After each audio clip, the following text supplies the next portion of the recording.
95% of who we are by the time we're 35 years old is a memorized set of behaviors, emotional reactions, unconscious habits, hardwired attitudes, beliefs, and perceptions that function like a computer program.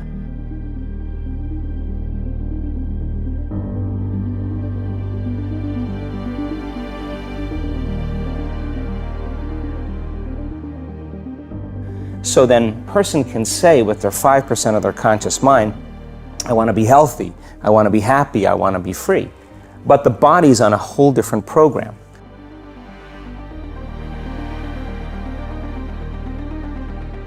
Each one of those memories has an emotion. Emotions are the end product of past experiences.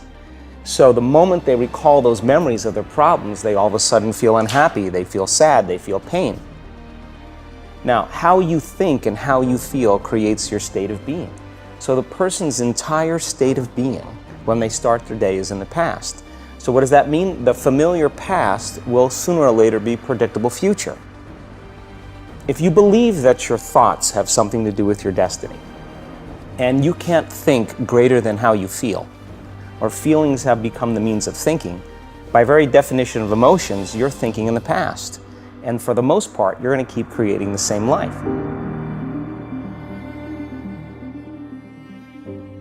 The moment you start feeling abundant and worthy, you are generating wealth.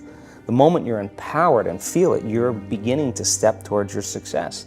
The moment you start feeling whole, your healing begins. And when you love yourself and you love all of life, you'll create an equal. And now you're causing an effect.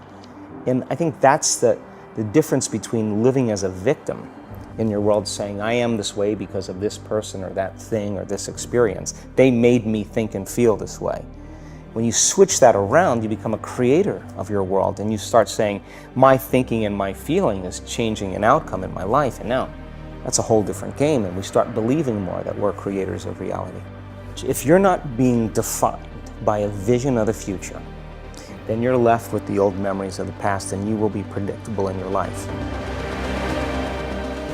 The stronger the emotional reaction you have to some experience in your life, the more you pay attention to the cause. The moment the brain puts all of its attention on the cause, it takes a snapshot, and that's called a memory. So long-term memories are created from very highly emotional experiences. So what happens then is that people think neurologically within the circuitry of that experience, and they feel chemically within the boundaries of those emotions. And so when you have an emotional reaction to someone or something, most people think that they can't control their emotional reaction. Well, it turns out if you allow that emotional reaction, it's called a refractory period, to last for hours or days, that's called a mood. I say to someone, hey, what's up? They say, I'm in a mood. Well, why are you in a mood? Well, I had this thing happen to me 5 days ago and I'm having one long emotional reaction. And if you keep that same emotional reaction going on for years on end, that's called a personality trait. And so learning how to shorten your refractory period of emotional reactions is really where the work starts. So then people, when they have an event, what they do is they keep recalling the event because the emotions of stress hormones, the survival emotions, are saying pay attention to what happened because you want to be prepared if it happens again.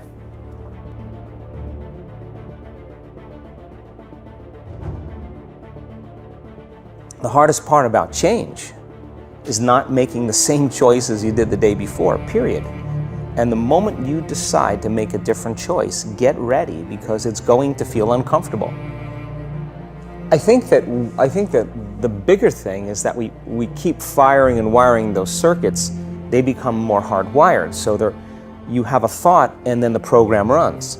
But it's the emotion that follows the thought. If you have a fearful thought, you're going to feel anxiety. The moment you feel anxiety, your brain's checking in with your body and saying, yeah, you're pretty anxious. So then you start thinking more corresponding thoughts equal to how you feel.